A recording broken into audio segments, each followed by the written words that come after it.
नमाम्यहं श्रीगुरो श्रीयुतपदकमलं श्रीगुरून् वैष्णवांश्च च श्रीरूपं साग्रे जातं सहगण रघुनाथान्वितं तं सजीवं सावधेतं सावधूतं परिजनसहितं कृष्णचैतन्यदेवं श्रीराधा कृष्णपादान् सहगण ललिता श्रीविशाखान्वितांश्च च गुरुवे गौरचन्द्राय राधिकाय तदालये कृष्णाय कृष्णभक्ताय तद्भक्ताय नमो नमः।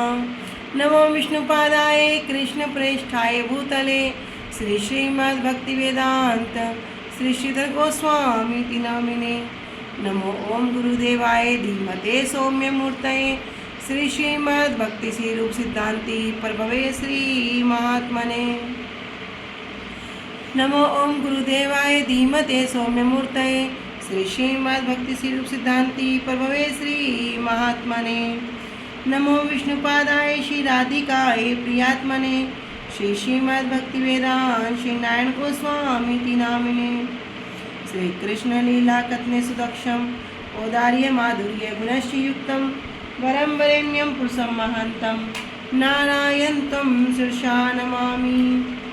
वाञ्छाकल्पतरुभ्यश्च कृपा सिन्धुभ्य एव च पतितानां पावनेभ्यो वैष्णवेभ्यो नमो नमः। पंचतत्त्वात्मकृष्णं भक्तरूपं स्वरूपकं भक्तावतारं भक्ताख्यं नमामि भक्तशक्तिकम्। श्री कृष्ण चैतन्य प्रभु नित्यानंद श्री अद्वैत गदाधर श्रीवासादि गौर भक्त वृंदा। हरे कृष्णा कृष्णा कृष्णा हरे हरे हरे राम राम राम हरे हरे। स्वप्रथम परम आराध्यतम श्री गुरुपाद पद्म जयं विष्णुपाद अष्टोत्तरशत श्री श्रीमद् भक्ति वेदांत श्री श्रीधर गोस्वामी महाराज जी के श्री अभय चरण सरोज में अनंत कोटि दंडवत प्रणाम ज्ञापित करती हूँ। तदुपरांत मेरे परम गुरुदेव जय नित्यलीला परविष्ट ओम विष्णुपाद अष्टोत्तरशत श्री श्रीमद् भक्ति श्री रूप सिद्धांति गोस्वामी महाराज जी एवं जय नित्यलीला परविष्ट ओम विष्णुपाद अष्टोत्तरशत श्री श्रीमद् भक्ति वेदांत श्री नारायण गोस्वामी महाराज जी के श्री अभय चरण सरोज में श्रद्धा पुष्पांजलि अर्पण करते हुए उनसे आयतु कृपा की वांछा करती हूँ। श्री ग्रंथकार श्री कृष्णदास कविराज गोस्वामी जी, श्रीमन नित्यानंद प्रभु अखंड गुरु तत्व श्रीमन महाप्रभु एवं समस्त परिकरों के चरणों में अनंत कोटि दंडवत प्रणाम ज्ञापित करते हुए उनसे भी आयतु कृपा की वांछा करती हूँ। उपस्थित वैष्णवजन भक्तवृंद सभी को यथा योग्य दंडवत प्रणाम स्वीकार हो। सभी को हरे कृष्णा दंडवत प्रणाम। श्री गुरुदेव की अहेतु की कृपा से हम जो ग्रंथ कर रहे हैं उसका नाम है श्री श्री चैतन्य चैतामृत। श्री श्री चैतन्य चैतामृत ग्रंथ के अंतर्गत हम श्रवण कर रहे हैं मध्य लीला 17वां अध्याय और आ चुके हैं पेज नंबर 111 पर और प्यार संख्या 137 जो कि हमारा अभी रिवीजन चल रहा है। तो आगे कह रहे हैं जब नाम नामी और विग्रह भगवान का नाम विग्रह स्वरूप इन तीन के क्या है, तीनों एक ही हैं, तीनों के एक ही रूप हैं, इन तीनों में कोई भेद नहीं है और तीनों क्या है, तीनों चिदानंद रूप हैं। इसी विषय में जब हम आगे श्रवण कर रहे हैं तो यहाँ पर महाप्रभु कह रहे हैं कि ब्रह्मानंद हाइते पूर्ण आनंद लीला रस और ब्रह्म ज्ञानी आकर्ष्या करे आत्मस। भैया जो ब्रह्मानंद है, ये जो पूर्ण आनंद में लीला रस है, ये क्या करता है, ब्रह्म ज्ञानी को भी वो ब्रह्मानंद से आकर्षित करके अपने वश में कर लेता है। कैसा कह रहे, वो क्या कहते हैं, मैं ही ब्रह्म हूँ, अहम ब्रह्म अस्मि। ऐसी बुद्धि जिन लोगों की हो जाती है उनमें क्या होगा, उनमें माया चिंता दूर होकर चित स्वरूप में वो ब्रह्म में अवस्थित हो जाएंगे। ब्रह्म में अवस्थित मतलब थोड़े से सुख का उदय हो जाएगा,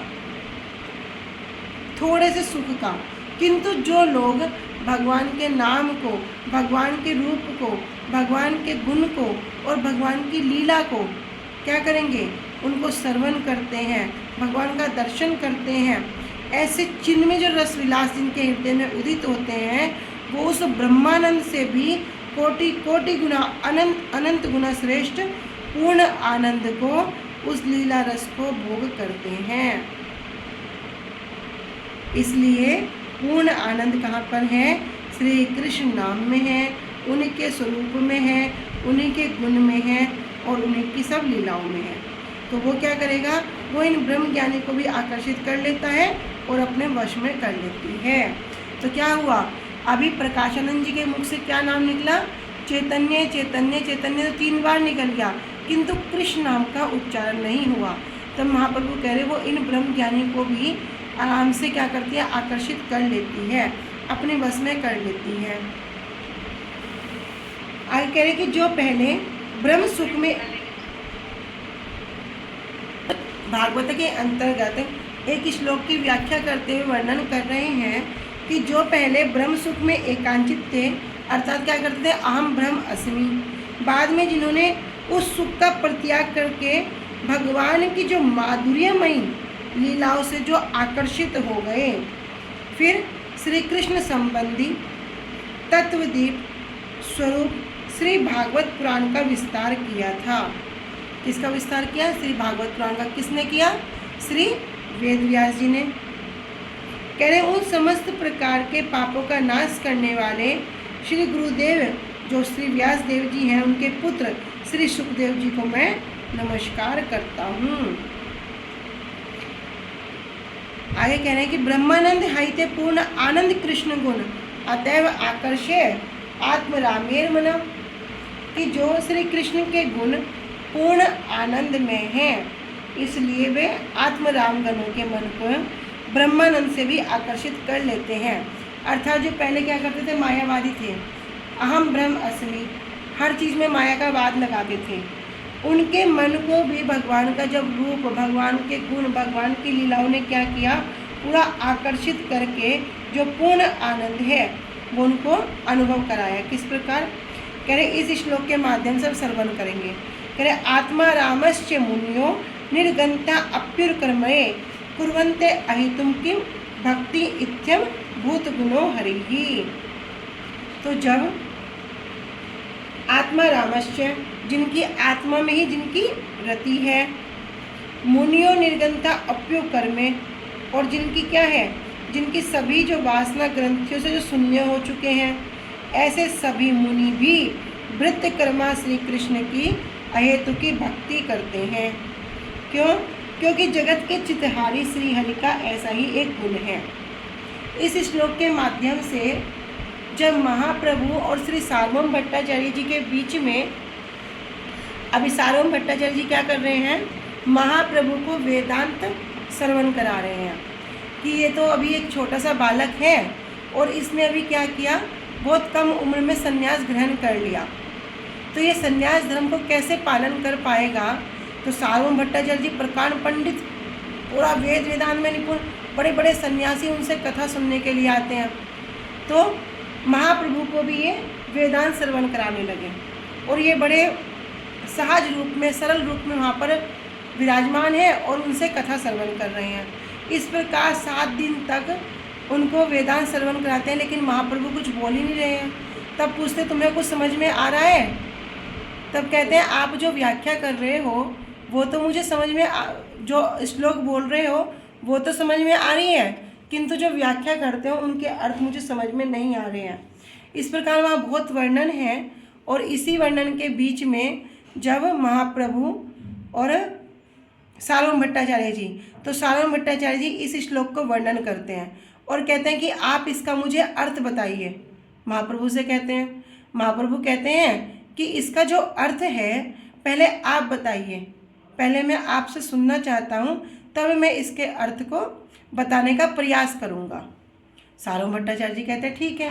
तो सार्वभौम भट्टाचार्य जी वहाँ पर उसकी 9 प्रकार की व्याख्या करते हैं इस श्लोक की। आत्मा रामश्च मुनियो, इस श्लोक की 9 प्रकार से व्याख्या करते हैं। 9 प्रकार से व्याख्या करने के बाद महाप्रभु से कहते हैं कि आप बताइए। तब महाप्रभु कितने सरल और सहज भाव से कहते हैं कि आप तो लगता है साक्षात बृहस्पति के अवतार हैं, साक्षात बृहस्पति ही हैं। किस प्रकार से आपने जो शास्त्रों का जो बात है उसको वर्णन कर दिया, किंतु इन अर्थ के अलावा भी इस श्लोक की और व्याख्या है। जब इस प्रकार महाप्रभु कहते हैं, सार्वभौम भट्टाचार्य जी तो आश्चर्यचकित हो जाते हैं। तो कहते हैं ठीक है आप बताओ। तब महाप्रभु इस श्लोक की 18 प्रकार से व्याख्या करते हैं। तो इसमें जो 11 पद हैं, मुनियो निर्गंथा उरुकर्मे, इस प्रकार जो इसमें 11 पद हैं और उसको आत्माराम शब्द से जोड़कर, पद से जोड़कर 8 प्रकार से जोड़कर इसकी 19 प्रकार से व्याख्या करते हैं। तब श्री सार्वभौम भट्टाचार्य जी महाप्रभु के चरणों में दंडवत हो जाते हैं और सब समझ जाते हैं कि ये कौन है, ये साक्षात कृष्ण है। मैं अब तक इनको क्या कर रहा था, अब तक मैं इनको प्रभु नहीं मान रहा था और मैं अपना जो बुद्धि है, वेदांत है, पांडित्य है, उसका मैं अभिमान कर रहा था। तो इस श्लोक के माध्यम से ही श्री सार्वभौम भट्टाचार्य जी की जो महाप्रभु के प्रति कैसी बुद्धि हो गई कि ये मेरे सेव्य हैं, मैं इनका दास हूँ। क्योंकि मायावादी क्या करते हैं, मायावादी में सेव्य और सेवक का कोई भाव नहीं होता। जब अहम ब्रह्मस्मि, मैं ही कौन हूँ, मैं ही ब्रह्म हूँ, जब तक यहाँ पर हूँ तब तक माया के चक्कर में हूँ, यहाँ से जाऊँगा तो ब्रह्म में लीन हो जाऊँगा, तो भगवान में मुझ में कोई भेद नहीं है। किंतु जब महाप्रभु ने इस श्लोक के माध्यम से सार्वभौम भट्टाचार्य जी को अर्थ प्रकाशित किए तो सार्वभौम भट्टाचार्य जी महाप्रभु के चरणों में दंडवत हो गए। तो यहाँ पर 18 प्रकार से महाप्रभु इस श्लोक की व्याख्या करते हैं। तब श्री सार्वभौम भट्टाचार्य जी जब इस अर्थ को सुनते हैं तो उनके मन को बड़ा आश्चर्य हो जाता है और तब वे महाप्रभु को स्वयं कृष्ण जानकर अपने आप को धिक्कारते हैं। क्या करते हैं, कह रहे यही साक्षात कृष्ण हैं और मैंने ऐसा तो समझा नहीं, और अपना जो ज्ञान का अभिमान है उसमें गर्वित होकर, उसमें चूर चूर होकर क्या किया, महा अपराध कर दिया। तो इस प्रकार सार्वभौम भट्टाचार्य जी क्या करते हैं, वहाँ पर अपनी निंदा करते हैं, महाप्रभु की शरण को ग्रहण करते हैं और महाप्रभु क्या करते हैं, श्री सार्वभौम भट्टाचार्य जी पर कृपा करते हैं। किस प्रकार कृपा करते हैं, तो महाप्रभु पहले तो कृपा करके श्री सार्वभौम भट्टाचार्य जी को चतुर्भुज रूप का दर्शन देते हैं। फिर क्या करते हैं, अपना जो नारायण रूप दिखलाने के बाद, चतुर्भुज रूप दिखलाने के बाद, जो उनका बजरंग नंदन कृष्ण जो हाथ में बंसी धारण किए हुए हैं, जो त्रिभंग ललित रूप में खड़े हैं, महाप्रभु क्या करते हैं, उसी रूप का सार्वभौम भट्टाचार्य जी को दर्शन देते हैं। जब महाप्रभु में श्री कृष्ण क्या करते हैं, श्री कृष्ण के स्वरूप को प्रकाशित देखते हैं सार्वभौम भट्टाचार्य जी थी, तो भूमि पर गिर पड़ते हैं और उनको दंडवत प्रणाम करते हैं, फिर उनके हाथ जोड़कर स्तुति करते हैं। तो इसी श्लोक के माध्यम से क्या किया था महाप्रभु ने, श्री सार्वभौम भट्टाचार्य जी का जो मन है उसको विपरीत करके, मायावादी से उनको हटाकर कृष्ण भक्ति में उनको लाए थे। कह रहे यही सब रहूं कृष्ण चरण संबंधे, आत्मा रामेर मन हरे तुलसीर गंधे। भैया जो आत्मा राम हैं, जो अपनी आत्मा में रमन करते हैं, कह रहे श्री कृष्ण की लीलाओं की बात तो छोड़ दो। कह रहे अगर उनकी जो तुलसी गंध है, उनके जो चरण कमलों में जो तुलसी की गंध है, वो तुलसी की गंध ही क्या करती है, ऐसे आत्मरामों के मन को हरण कर लेती है। जो अपनी आत्मा में रमन करते हैं, जो क्या करते हैं, अहम ब्रह्म अस्मि, इनके मन को भगवान की, कृष्ण की लीलाओं की, कथाओं की, नाम की, ये बात तो छोड़ दो। कह रहे जो उनके चरणों में जो तुलसी है वो भी क्या करती है, उनके मन को हरण कर लेती है। तो कौन है यहाँ पर, किन की बात कर रहे हैं, चतुर्सन की, सनक, सनातन, सनंदन और सनत कुमार की। कह रहे इन चतुर्सन की यहाँ पर बात कर रहे हैं। फिर श्रीमद् भागवतम के श्लोक के माध्यम से बता रहे हैं, तस्यार अरविंदनस्य पदारविंद किंजल कमिश्र तुलसी मकरंद वायु अंतर्गतः स्वविवरेण चकार तेषाम संक्षोभम अक्षरजुषाम अपि चित्ततनवो। कह रहे उन कमल नेत्र भगवान के जो पद कमल है, पद कमल की पराग मिश्रित तुलसी की जो मधुर गंध है वो क्या करेगी, उस वायु ने सनक आदि 4 कुमारों की नासिका के छिद्र के माध्यम से अंदर जाकर जो निर्विशेष है, ब्रह्मप्रायण कि भगवान का कोई विशेषता नहीं है, ऐसे ब्रह्मप्रायण जो उनके चित्त है और उनकी जो शरीर है उसमें भी क्या कर दिया, शोभ उत्पन्न कर दिया था।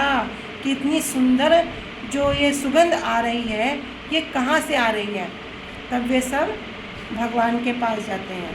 तो वहाँ पे बहुत सुंदर संवाद है कि मैत्री और विदुर के संवाद में वर्णन है कि दिति के गर्भ के प्रभाव से भयभीत होकर जब देवताओं को क्या हो गया, दिति के गर्भ में स्थित दोनों असुरों का पूर्व वृत्तांत सुना रहे हैं कि पहले एक बार क्या हुआ, ब्रह्म ऋषि चतुर्शन अथवा कुमारगण, चतुर्कुमार जो 4 कुमार हैं, श्री नारायण के दर्शन की अभिलाषा से वैकुंठ में प्रवेश करके जब 7वें कक्ष में पहुँचे तब वहाँ पर 2 द्वारपाल मिले जिनका नाम क्या था, जय और विजय।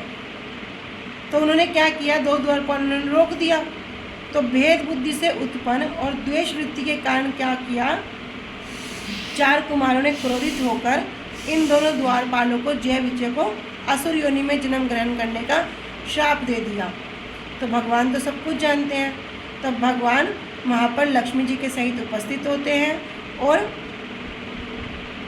अपनी जो ब्रह्म समाधि के फल से क्या करते हैं, साक्षात भगवान श्री नारायण को अपने समक्ष देखकर उनको प्रणाम करते हैं।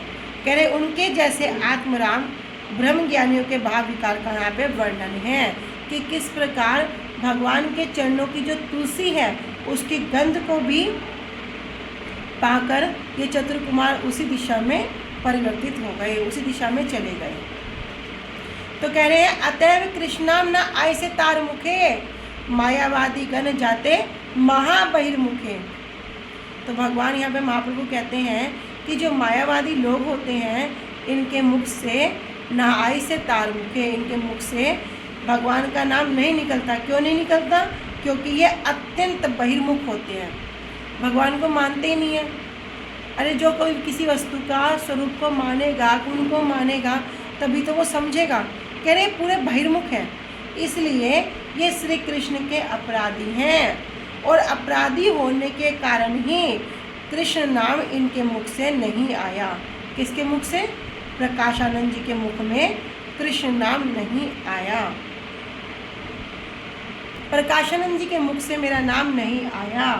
क्यों, क्योंकि महाप्रभु क्या लेके आए हैं, महाप्रभु तो उस नाम को यहाँ पर बेचने के लिए आए हैं। बोल रहे मैं तो भाव काली बेचते आमी आईलांग काशीपुरे और ग्राहक नहीं ना बिकाए लैया जाब करे।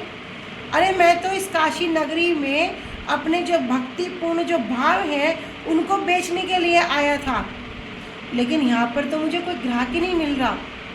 और क्या करें, ना बिकाए तो इससे तो कुछ बिक्री ही नहीं होगी। फिर क्या करना पड़ेगा, वापस घर जाना पड़ेगा, अपने सारे सामान को लेकर जाना पड़ेगा। अरे मैं इतना वजन लेकर आया हूँ, इतना बोझा लेकर आया हूँ, क्यों लाया था, क्योंकि मैं यहाँ पर सबको वो बेच दूँगा, किंतु यहाँ कोई इसका बिक्री करने वाला ग्राहक ही नहीं मिल रहा, क्या करूँ। तो महाप्रभु कहते हैं कि कोई मुझे स्वल्प, कोई मुझे बहुत थोड़ा भी मूल्य देगा, उस वस्तु का वास्तविक मूल्य ना देकर कोई उसका बड़ा अल्प मूल्य भी देगा, तब भी मैं क्या करूँगा, उसको यहाँ बेच दूँगा। महाप्रभु क्या देने के लिए आए हैं, वो नाम रूपी प्रेम धन, गोलों के प्रेम धन देने के लिए आए हैं। और क्या कह रहे हैं, कह रहे हैं यहाँ तो कोई ग्राहक ही नहीं मिल रहा, यहाँ कोई इस वस्तु का ग्राहक ही नहीं मिल रहा, क्योंकि सब के सब जो हैं वो संसार की वस्तु के, जड़ वस्तु के आनंद के लिए, जहाँ पर आनंद है ही नहीं, उन्हीं वस्तु के ग्राहक हैं। कहीं भगवान की कथा होती है, कोई पैसा लगता है, कोई लगता है कि आपको 100 रुपये का टिकट है तब कथा में एंट्री मिलेगी। आप तो VIP हो, 500 रुपये का टिकट है, आपको जब आगे बैठने की सीट मिलेगी। लगता है कोई पैसा, कोई पैसा नहीं लगता। लेकिन अभी बद्ध जीव की स्थिति ऐसी है, कथा में 1 रुपया खर्च नहीं होगा, उल्टा अपना कल्याण होगा, वास्तविक कल्याण जिसे कहते हैं, किंतु वहाँ नहीं जाएंगे। लेकिन अभी मूवी जाना हो तो 300 रुपया जेब खर्च करके अपनी जेब से मेहनत से जो कमाया हुआ पैसा है वो 300 रुपये एक टिकट पे खर्च करके 3 घंटे बैठकर पिक्चर हॉल में मूवी देखने के लिए जाएंगे। वहाँ से कुछ कल्याण होगा? वो मूवी में जो कुछ देखेंगे उससे कुछ कल्याण होगा? उससे कुछ शिक्षा मिलेगी? उल्टा क्या होगा? अकल्याण होगा। कोई कल्याण नहीं होगा, उल्टा उसका विनाश होगा, बुद्धि का नाश होगा, समय का नाश होगा, शरीर का नाश होगा, सब कुछ नाश हो। लेकिन जहाँ बैठकर वास्तविक सुख की प्राप्ति हो, जहाँ बैठकर जीव को आनंद मिले, वहाँ पर बिना पैसा खर्च किए भी नहीं जाएंगे। महाप्रभु तो उस गोलोक के प्रेम धन को देने के लिए आए हैं, गुरुदेव उसी धन को वितरण करने के लिए आए हैं, लेकिन हमारी जो बुद्धि है वो इधर नहीं जाएगी। तो महाप्रभु कह रहे हैं मैं तो इतना बोझ ढो के लाया हूँ, अब मैं कैसे लेकर जाऊँगा? तो इससे अच्छा कोई मुझे अगर उसका कम मूल्य भी देगा, 1 रुपये की मेरी वस्तु है, उसके कोई मुझे 25 पैसे भी देगा, 5 पैसे भी देगा, तब भी मैं क्या करूँगा? उसे वहाँ बेच के जाऊँगा, उसको ये वस्तु दे के चला जाऊँगा। कोई साधारण वस्तु देने के नहीं आए हैं, दुर्लभ वस्तु देने के लिए आए हैं। तब भी ये कथा रूपी अमृत को पान करने के लिए जीव का सामर्थ्य नहीं है, जीव के अंदर लोभ नहीं है कि क्या दुर्लभ वस्तु भी मिल रही है उसको हम प्राप्त कर लें।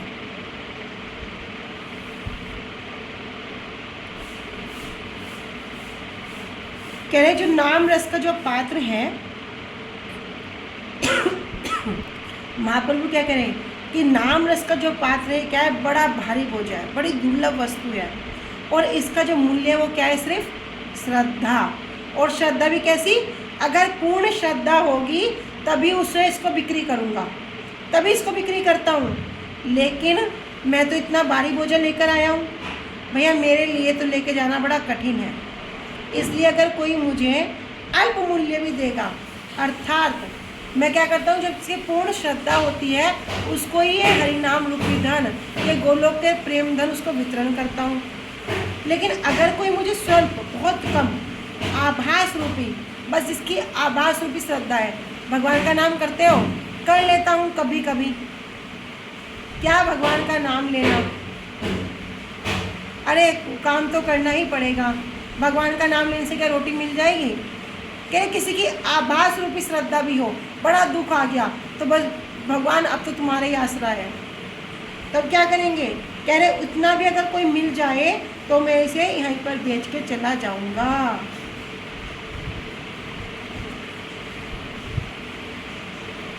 ऐसा कहकर महाप्रभु उस ब्राह्मण को अपने भक्त के रूप में ग्रहण कर लेते हैं और अगले दिन प्रातःकाल में उठकर महाप्रभु मथुरा की ओर चल देते हैं। तब श्री तपन मिश्र जी, श्री चंद्रशेखर जी और वो ब्राह्मण, ये तीनों महाप्रभु के साथ चलने लगते हैं और महाप्रभु ने मना कर देते हैं, निषेध कर देते हैं कि आप संग मत चलो। तो दूर से महाप्रभु क्या कहते हैं, उनको घर लौट जाने के लिए बोल देते हैं। किंतु भी महाप्रभु का विरह, एक भक्त का विरह जब होता है ना, यहाँ तो साक्षात रूप में भगवान से विरह हो रहा है भक्तों का, लेकिन जब वास्तव में एक भक्त का विरह होता है ना, तब भी क्या स्थिति होती है? कह रहे सबसे बड़ा दुख क्या है? भक्त से विरह ही सबसे बड़ा दुख है।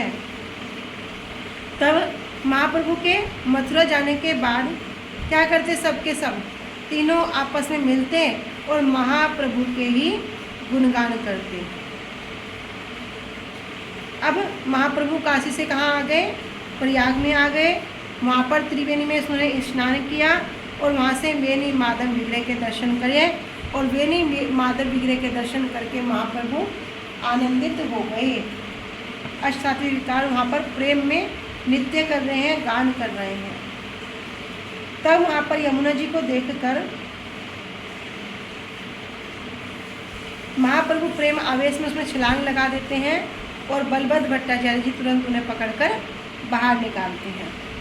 इस प्रकार महाप्रभु 3 दिन तक प्रयाग में रहते हैं और वहाँ पर सभी को कृष्ण नाम देकर लोगों का उद्धार करते हैं।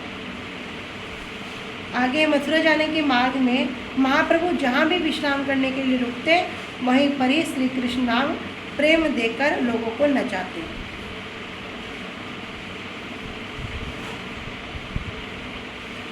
दक्षिण भारत की ओर जाते समय महाप्रभु जिस प्रकार लोगों का उद्धार किया था, उसी प्रकार पश्चिम भारत में भी सभी को वैष्णव बना दिया। मार्ग में जहाँ जहाँ भी महाप्रभु को यमुना जी का दर्शन होता, वे वहीं पर छलांग लगाकर कूद पड़ते और प्रेम में मूर्छित हो जाते, अचेतन हो जाते। मथुरा के निकट आने पर मथुरा को देखकर महाप्रभु भूमि पर पड़ गए और प्रेम में आविष्ट होकर दंडवत प्रणाम किया। तो यहाँ पर हम सबने शिक्षा भी ग्रहण की थी कि जब भी हम धाम में जाएं तो सबसे पहले धाम में जाते सारी उतरते सारी धाम को दंडवत प्रणाम करें। हे धाम प्रभु, आपकी बड़ी अहेतु की कृपा, आपने हम जैसे तुच्छ जीव को, पद जीव को आपने अपने धाम में आमंत्रित किया, आपने धाम के अपने दर्शन कराए, आपकी अहेतु की कृपा है। तो सबसे पहले क्या करें, धाम को प्रणाम करना चाहिए। चाहे नवदीप धाम में जाएं, चाहे वृंदावन धाम में जाएं, जहाँ धाम में जाने का मतलब धाम को प्रणाम करना। मथुरा में आकर महाप्रभु ने विश्राम घाट पर स्नान किया। तब महाप्रभु श्री कृष्ण जन्मभूमि पर आए और वहाँ भगवान श्री केशव को देखकर उन्हें प्रणाम किया और प्रेम के आवेश में महाप्रभु नृत्य कर रहे हैं, गा रहे हैं, जोर से हुंकार कर रहे हैं। तब सब लोग महाप्रभु को प्रेम आवेश में देखकर आश्चर्यचकित हो रहे हैं और एक ब्राह्मण महाप्रभु के चरणों में गिर पड़ा। तब क्या हुआ, वह भी प्रेम में आविष्ट होकर उनके साथ नृत्य करने लगता है। तो वो ब्राह्मण और महाप्रभु दोनों प्रेम आवेश में नृत्य कर रहे हैं और दोनों एक दूसरे को आलिंगन करते हैं। तब महाप्रभु अपनी भुजाओं को उठाकर दोनों हाथ से हरि कृष्ण नाम का उच्चारण का कीर्तन करने लगते हैं। ठीक है, ठीक है, तो आज यहाँ तक रखते हैं। वांछा कल्पतरुभ्यश्च कृपा सिन्धुभ्येव च पतितानां पावनेभ्यो वैष्णवेभ्यो नमो नमः। श्री गुरुदेव की जय, अनंत कोटि वैष्णव वृंद की जय। निताई गौर प्रेमानंदे, हरि हरि बोल।